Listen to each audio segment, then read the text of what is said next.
All right, now we're going to talk about, we're back with the Don Stewart visual pun. We're going to talk about how to actually create the drawing now. We've done all the progress beforehand of group work, learning about visual puns, kind of getting our mind going on this. Now we're going to actually do the work. At your tables, you will have examples to look through of past student works to kind of just get ideas from, see how they did it. You will also have examples from the actual book that I have, like Don Stewart's Left Brain and Right Brain. That's one of my favorites to look at because it kind of describes us. Shutterbugs. Here's the VW Beetle, the car, where it's made up of all insects. This is the actual artist. The glove, the baseball glove, where the whole thing is made up of different things associated with baseball, football, all the things associated with football, making up the helmet, again, the fast food. So all of those examples came from the book. See the VW bug. So again, you can look through those to get ideas. The barbershop chair. This is called hair care, or rabbit hair, and then everything in there is about the different products, combs and clippers and mousse and bobby pins and hair dryers and just everything. So you can look through there and really get an idea of how to go about breaking down a main object into smaller parts. At the tables, you will also have some packets that literally just have items, tap shoes, gym shoes, footballs, so that maybe you're like, I don't really know what a basketball looks like. There's some images in here that you can look through. The saddle, on a horse, the little shuffle, iPod, things like this, where music notes, cameras, items, just random items that you can get ideas from.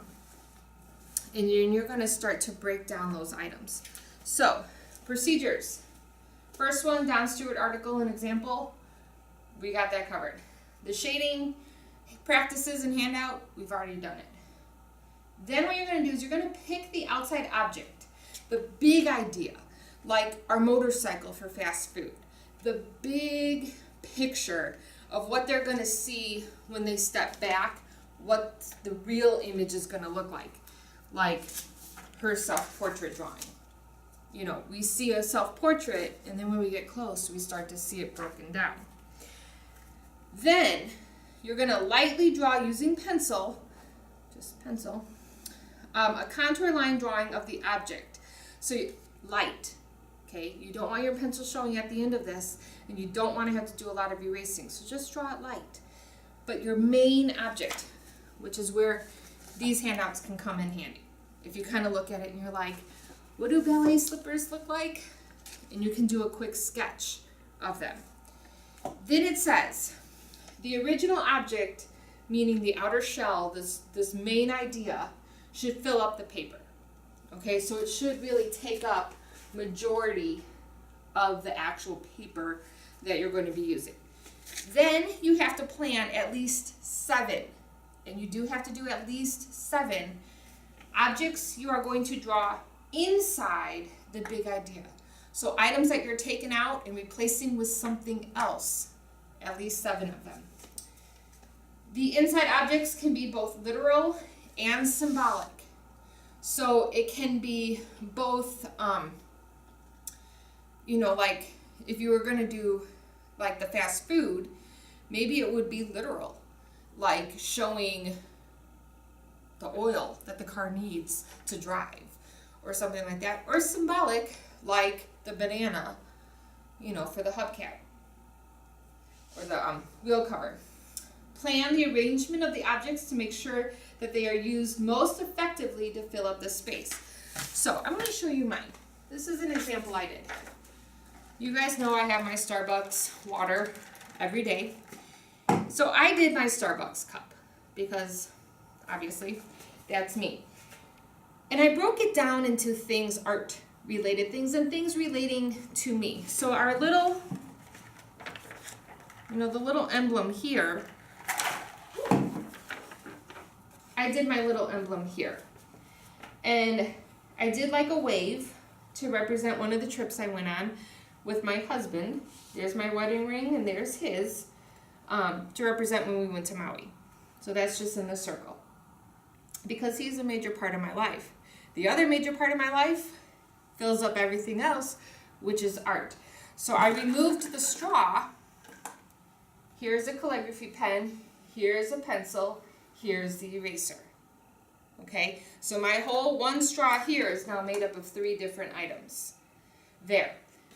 The lid, this part of the lid that kind of rings around the top of it, I did circles to represent the pearls that I wore on my wedding day. Okay. This kind of ridge right here that goes around the cup, I did that ridge with 2 paintbrushes that come through. Okay, this little part, you see how they have like the lines that kind of divide up the cup? So those little lines I did as watercolor paints. So I kept taking out these parts and plugging in other parts. Like the bottom of our cup here is a ruler. Okay, so it's taking the outside image, which is my Starbucks cup, and breaking it down into these other components. And these other components have to do with me and what I do every day. Paint and draw and love my husband. And then I added, because that would have been kind of boring and plain and I would have had too much white paper, so then I added a painter's easel at the bottom, like the table that it's sitting on, to kind of fill up the space a little bit more. So really the only space I have left is just this corner. So again, think about space, how are you going to use it up, and then how to break it down. So technically I have 1, 2, 3, 4, 5, 6, 7, 8, 9, I have 10 different items, but then I went a little overboard and I added another paintbrush here, and behind the paintbrush is a glue bottle. There's my tube of paint coming through. Here's an X-Acto knife down here. So I kind of went in and added even more because that's what I would do. So, but before I got this part, I took my thumbnail sketch paper and I kind of did the cup, you know, and I'll draw it a little darker so you can see. But I kind of did what the cup would look like. And then I thought, okay, so how am I going to break this down? Well, again, for like my straw, I did the calligraphy pen.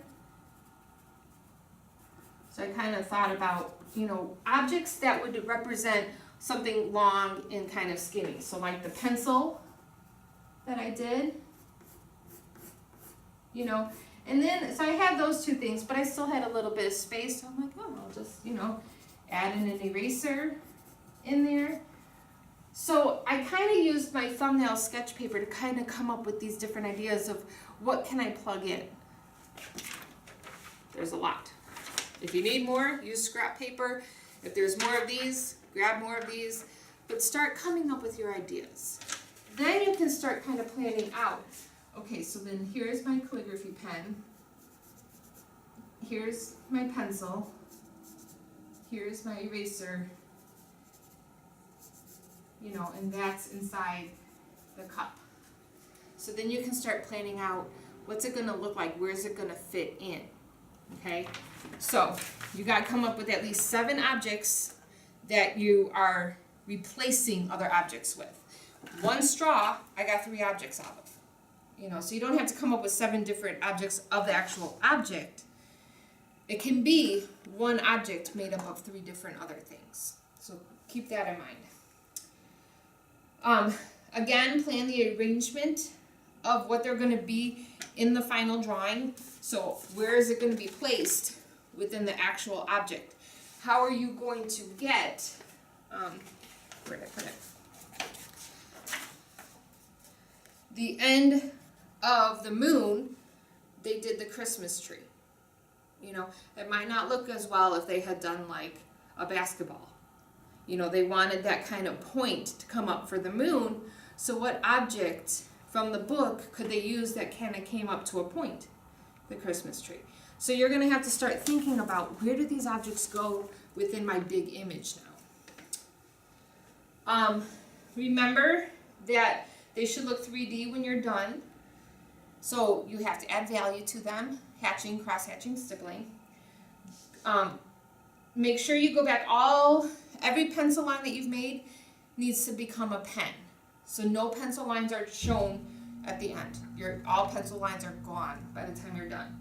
Add all values to your work using the different types, hatching, cross-hatching, stippling, squircling. All blobs and boo-boos must be worked in. Again, no whiteout. But if you make a mistake, just kind of figure out, how can I work it in? Can I add value to that area? So it kind of covers it up. Should I add another object? Like if a line kind of goes out, well, maybe you just continue that line and make it into another object. Finalize your drawing by erasing any and all pencil lines, and then your signature should be somewhere in it. Like in hers, her signature is right there in the comforter of the bed. Okay, so kind of like with the Sharpie shoe drawing where you have to find a good placement for your signature, same with this one. Again, we're kind of learning as artists now. How do we sign our work where, yes, it is ours, but no, we don't distract from the actual image, okay? So, how are you going to be graded?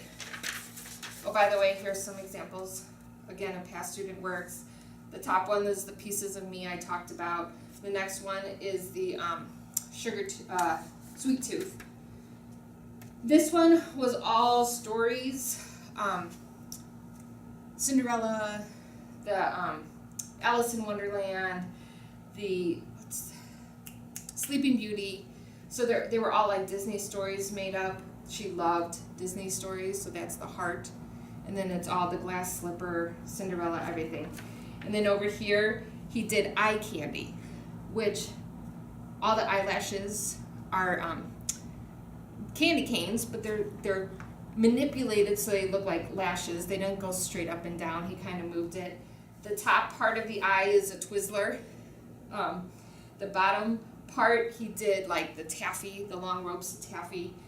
The inside and outside of the eye, the white part of the eye, he did as waffles. Inside, where the color part of the eye, he has like the Hershey Kiss. He has more candy canes. He has a cheeseburger. He has those little hearts that you get at Valentine's Day. So his whole thing is made up of different kinds of candies. So just kind of interesting. So, graded for 9 to 10 points. Composition, strong, thoughtful, creative composition. The outside image fills up most, if not all, of the drawing paper, and then the inside images fill up the outside image. So you don't have big gaps of space with nothing drawn in it, okay?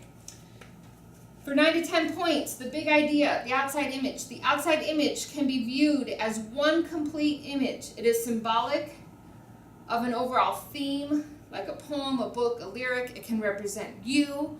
It has to represent a main idea. So again, the big idea is the Starbucks cup, okay? It has to have a big, something where you look at it and you can see one complete image. Then, the inside images and details. For 9 to 10 points, 7 or more images were used to replace and fill up the outside image. All inside images are different. All inside images completely enhance the outside image. The inside images are complete.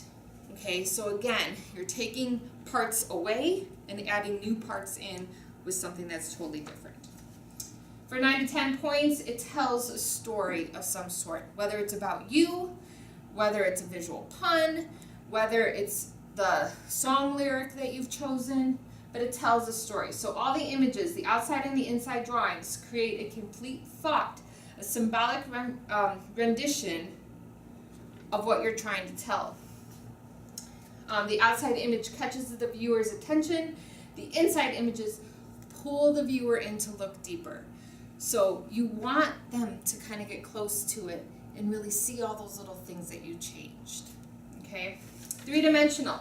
For 9 to 10 points, the finished drawing, all the inside images and the outside image looks 3D when you're done. It shows extreme sensitivity to where light and shadow would fall.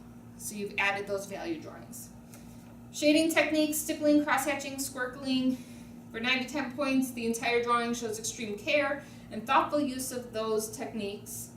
Mistakes, boo-boos, and blobs. All mistakes, boo-boos are seamlessly worked into the final project. There's no evidence of a mistake. Again, the only one who's going to know is you, unless you tell people. For craftsmanship, for 9 to 10 points, careful time and extreme care was put into the entire drawing. All original pencil marks and lines have been erased. All background areas of the paper are clean and smudge-free. For 9 to 10 points, the artist's name. Artist's name is intricately worked into the edge of the design or somewhere where you can see it, but yet it doesn't distract from the work. And then for 9 to 10 points, on time and complete. Work is completely done. No additions or corrections need to be made. You use good class work time, and it's turned in on time. And then you do the reflection on the back. Same reflection we've done for every project. Okay, so be thinking, what's the big idea that you want to do? How can you replace to get 7 different images within that image that helps you show the big idea? It can be about you. It can be a visual pun. It can be from a book, lyrics, a poem. Obviously, everything has to be school appropriate. So it does need to be where if a kindergartner came in and saw it, it's fine. Okay, so kind of keep that in mind. Even though we're in high school, you do have to keep it school appropriate. Pen only at the end. All pencil marks erased. And then I know mine are kind of old. I did this, I don't remember when I did this, probably in 2007 maybe, and that's why it's starting to get kind of crumpled. But you really want to keep this nice and neat so that you have a really good image when you're done. Good luck, guys. Use each other for ideas, bounce each other, but don't bounce each other. Bounce ideas off of each other of, this is what I want to do, what could I replace with this, what would go, use each other. You guys are always being creative and thinking of ideas. Share them with one another. Mr. Judge can probably give you ideas of what else you can do, but definitely go outside the box like he did. Not many people would think of fast food. You know, you think of burgers and fries. You wouldn't think of a motorcycle. So go outside the box and then come back and say, okay, how can I represent this? Good luck. I know you're going to do great. I know these are going to look fantastic, and I can't wait to see them when I return. Have fun.